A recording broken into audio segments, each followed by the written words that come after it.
So the whole issue of our health getting worse as we age is something we need to deal with, right? It's a part of life, unfortunately. There is, however, hope. There has been research that demonstrates that we can actually live a very long life in quite good health. And much of that is due to our lifestyle. So I'm going to talk to you today about being diet resilient. So this idea has been around for some time, but this, if you want to put it into a theory or a way of thinking about it, there's this theory called the quantum health expectancy. Basically, when a person's born, they have a quantum of health life expectancy. That means I'm born in whatever year I was born in, I'm expected to live so many years because of the state of the environment at the time, the nutrition and all those sorts of things around me. My mother's health, for example, right? Then there's the environmental assault. So depending where you live in the world, that can be greater or less, depending where you are, right? Smog or exposure to carcinogens. And then there's healthful behaviors. This is this other piece. What we can do to actually preserve the quantum we've been born with. And that's where diet comes in. We know that diet is involved in about 40 to 70% of chronic diseases that we have. So cancers, heart disease, osteoporosis, cognition, dementia, those are all linked actually to food, either in predicting and causing those diseases or in the management of those diseases, right? So examples just for you quickly.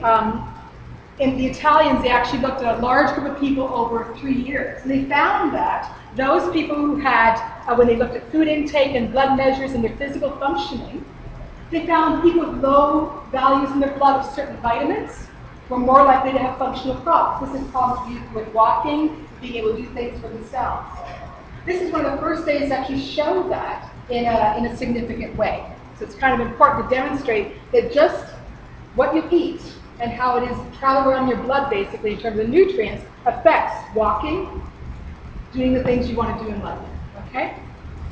In terms of dementia, we know that a high saturated fat diet, calories, and alcohol are linked to occurrence of dementia as we age. And we also know that if you don't consume enough antioxidants, like vitamin C and E and beta-carotene, if you don't consume fish, you don't have a certain amino acid in your diet, methionine, and you don't have sufficient vitamins, you're more likely to as well have all these problems as you age. Then this was an American study, the last one here, and this one I found quite intriguing because it demonstrates that basically when you don't consume enough protein in your diet, you're going to lose muscle mass. And what they compared was the value that is recommended by Canada's Food Guide and American USDA, 0.7 grams per kilogram body weight a day. They found that, which is what's recommended, to be too low. When people consume that level, they actually lost muscle, which is not good, right, as we age. So that's a significant problem. Some other things that they found were low levels of serum vitamin D, carotenoids, selenium, zinc, B6, B12. All of these predicted disability. Again, a significant issue when you think about it. So what do we need in our diet? Oh, I have some true and false questions for you. So as compared to younger adults, do all older adults need more vitamin D and calcium? If you say yes, okay, good. So everybody thinks yes. You're right on that one. How about protein? Do you think you need more protein than I do? Yes. Yes, you do. 50% more than I do. Okay. B vitamins, vitamin B6 specifically and B12. Do you need more of that? Yes. Okay. Calories. Do you need more than I do? No. You're right. So the challenge is getting all those nutrients into smaller calories, which means you have to actually be more mindful of your diet than I do, or a younger person, right? Which is a challenge when you think about it. So what to eat? Nutrient requirements for the most part for healthy older adults are actually the same or greater than for younger adults. Good examples are calcium, vitamin D, vitamin B6, B12, and protein. Okay? So older adults need a very high quality, nutrient-dense diet. This means every calorie you put in your mouth has to have a nutrition bang, or it's not doing you any good, quite frankly. Now, there's also the pleasure part. Like a chocolate chip cookie is a good thing once in a while for that pleasure piece. So you don't want to forget that. But the key thing is, it's careful planning is what's needed in our diets. Right? Careful planning means Canada's food guide generally, and this is just the food guide for your information. And you can certainly go onto the internet and find it, or get copies from public health or from your doctor's office. They should have it as well. But the interesting thing here is the amount of food you have to consume. This actually comes out to be about 1,800 to 2,000 calories to consume all this food, which is actually kind of high when you think about how active or not many older adults are. Okay? So to get the nutrition into the calorie box you've got is actually pretty darn hard as you age.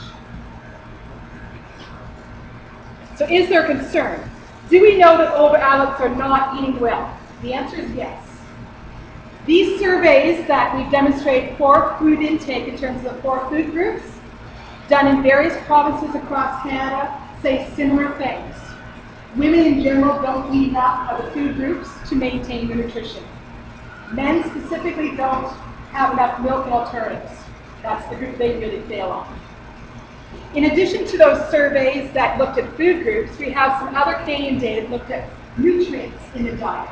And you can see there's a long list of them there that are not consumed at adequate levels. These are healthy adults that fill out surveys. Okay? Many older adults are not filling out the surveys because of ill health. So the problem is quite significant. Protein and energy are also significant problems. We see a lot of what we call involuntary weight loss. I'll just give you a little story. I've done some work with people in the community around dementia, and one of the care partners for a person with dementia was a little bit upset because she had a little bit of a pot. And women often get this because they shrink, actually. It's not because they're gaining weight, they shrink, right? And so when you shrink your spine, guess what happens? This comes out, right? So this lady had a little bit of a pot. She was 85. Her husband happened to have to go into hospital for a period of time. She lost weight, but she wasn't cooking for him in the same way when he was in hospital. She was glad to lose the weight. That was involuntary weight loss, which is not a good thing at the age of 85. Because what you lose is not fat. You lose muscle. That means your organs, your muscle in your legs, your arms, that waste is lost more quickly in an older adult when you don't eat enough. Okay?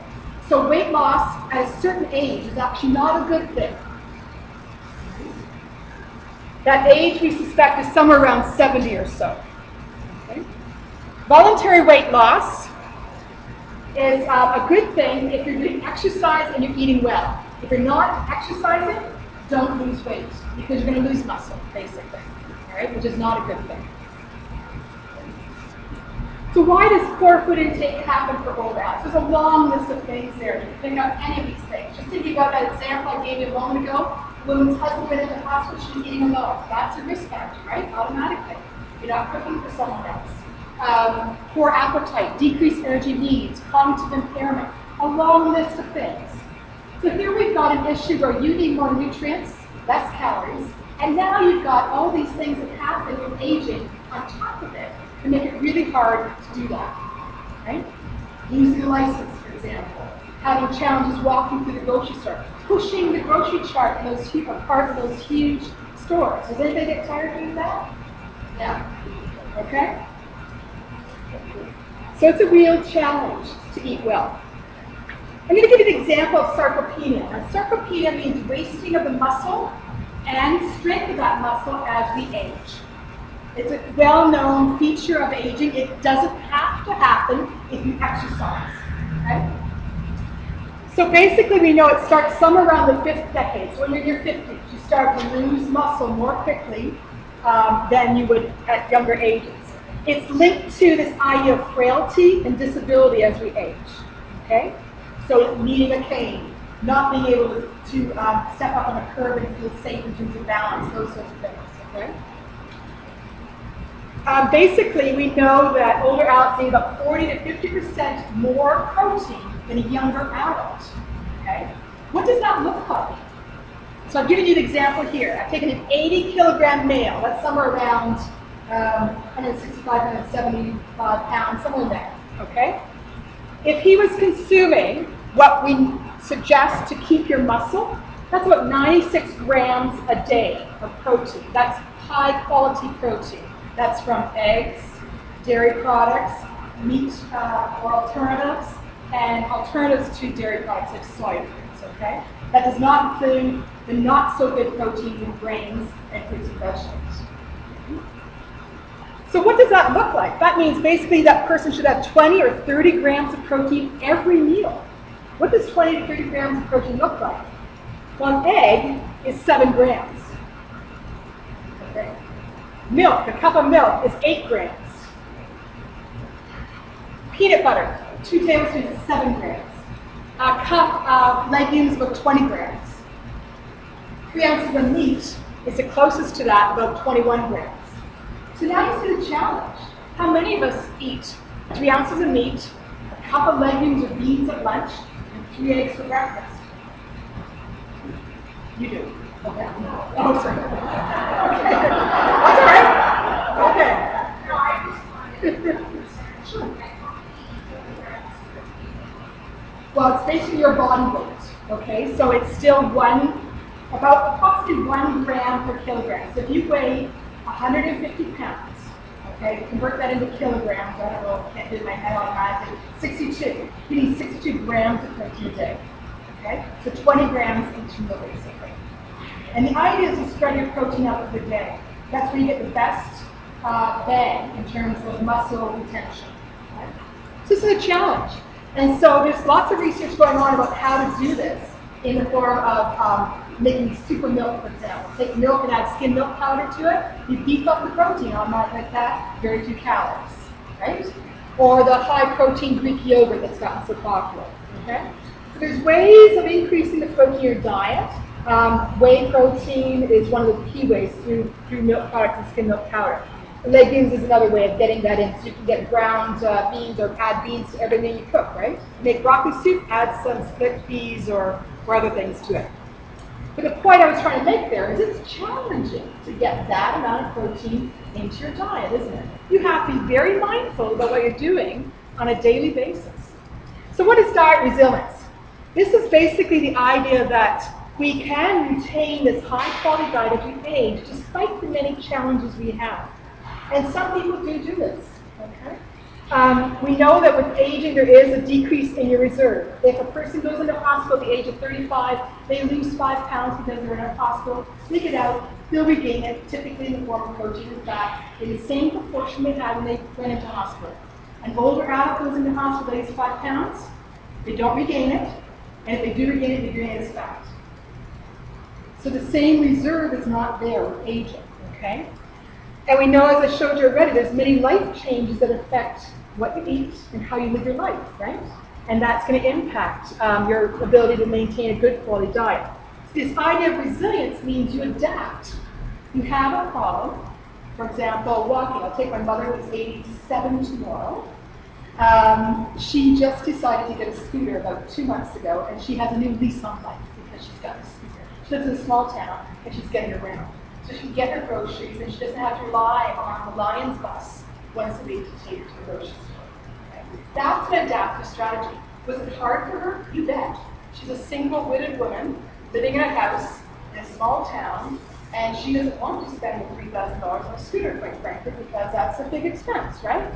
But she rationalized this is better than going to retirement home for her at this point. And that's how she adapted and had to make that decision. Okay? So this idea of using our resources, I will talk about that in just a moment. So this idea of resilience, I've done a little bit of work with some colleagues in Quebec on what this means.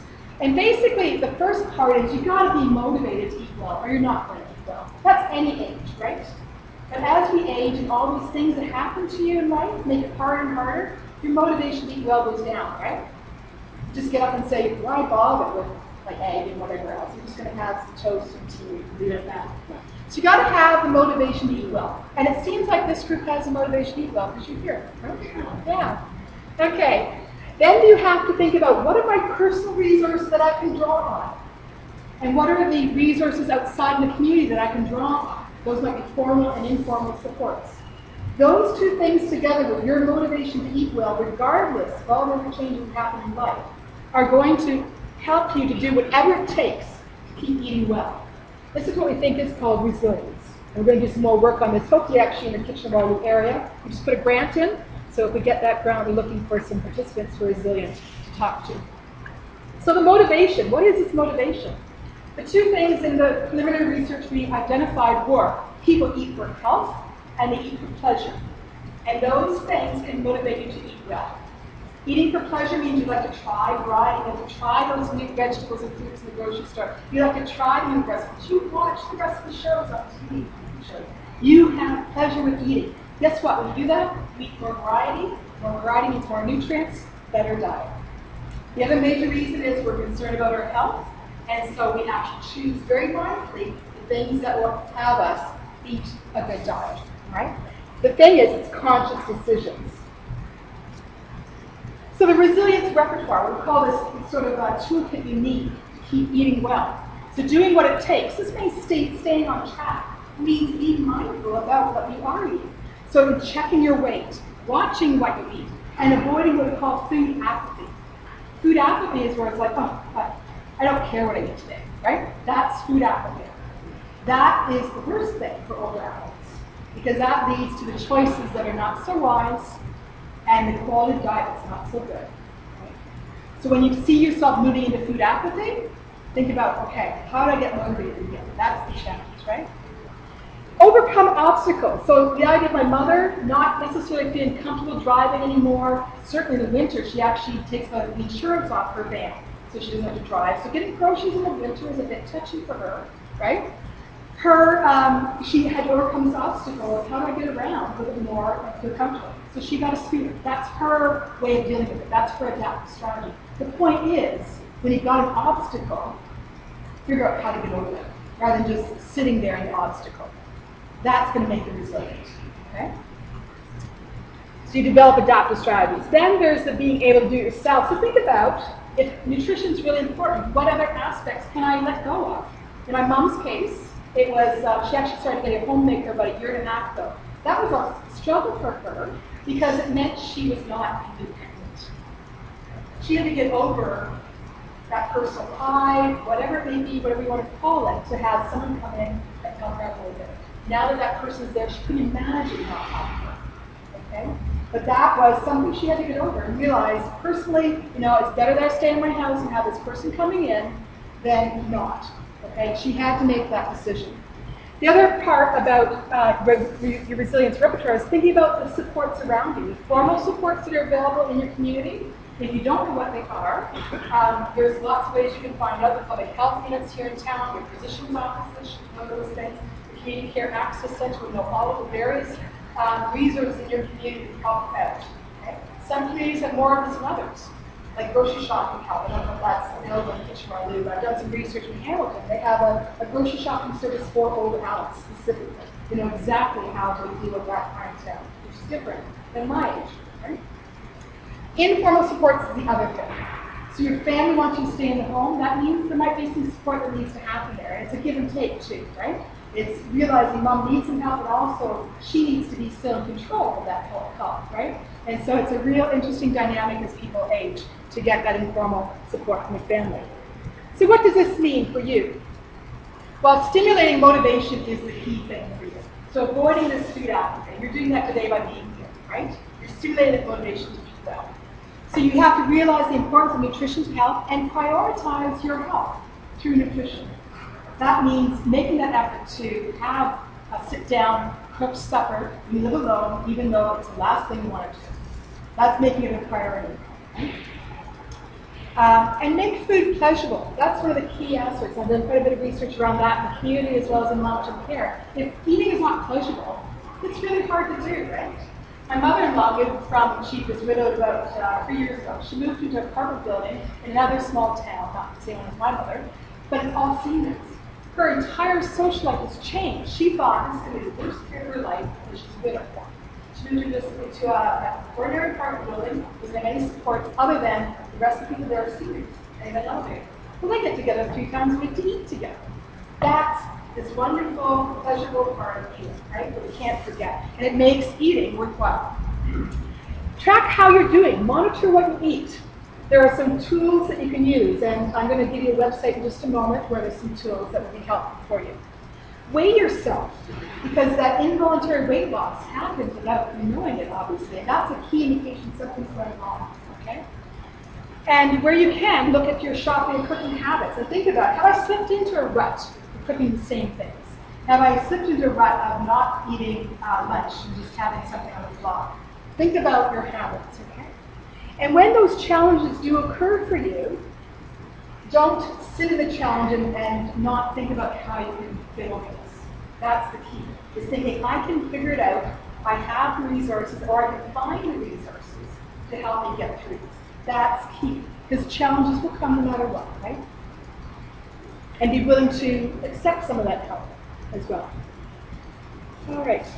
So one of the resources that I would suggest you might try is this thing called Nutra-E-Screen. I actually developed this, and it was meant to be a pencil and paper tool originally for doctors' offices, senior centers, that sort of thing. And it is used that way. But we realized older adults can self-manage their diet. We don't need to go to a health provider. So we decided to put this questionnaire on the internet. And it's linked to credible resources, pamphlets, things you can print off that will help you to identify where you're doing well, where you can improve, and what things you can do to make some changes. In addition, there is detailed feedback on this already, but there's also access to Eat Right Ontario dietitians. We live in the wonderful province of Ontario. We have access to a free dietitian service. Did you know that before now? Well, now you do. All you do is call them, leave a voicemail saying, this is my question, they'll call you back. You can email them as well. All right? And it's linked through with this Nutra-E-Screen. All right? I think it was in the article today in the newspaper, this website. Okay? In addition to Nutra-E-Screen, on the Eat Right Ontario are lots of other resources, and this is actually developed by Dietitians of Canada. So there's an eat tracker there that identifies, you write down what you eat in a day, it tells you how many nutrients are in it. It'll tell you for your age what nutrients you should be consuming. Okay? So those resources are all on this eatrightontario.ca website. It's a great site. It has recipes, all sorts of things. All right? So this is what the Nutra-E-Screen looks like. It's a very easy to read format and easy to complete. I did some research on making sure it was very usable, even for seniors who do not use the internet. So takeaways for you today. I hope you probably don't realize it before you came in today, but I hope you have a better sense of diet truly influences your health. It influences the diseases that happen as we age. It can help us to modify the experience of that disease if we eat a good diet. All right, so it's very important. And it's linked to our longevity as well as our quality of life, which is what we want to achieve, right? Older adults need high-quality diets. Also, high-quality diets can be very difficult to attain without good planning. So you need all the skills and resources you can to plan a good quality diet. Older adults typically need to improve their food intake. Based on our Canadian research, we're not consuming a good enough diet. Being diet resilient is important to attain that diet quality. This idea of overcoming food apathy, knowing that we have our own internal resources and we need to manage those to eat well. There's also informal and formal supports out there that can help us eat well is key. Okay? Stay motivated, and when you do have problems, identify them early and find those solutions. And there's people that will help you find the solution. Okay? And then Nutra-E-Screen can be a part of this resilience repertoire that will help you identify what you're doing well, where you need to improve, and will give you some resources to help change your behavior. So I thank you very much. It's been great to speak to you today.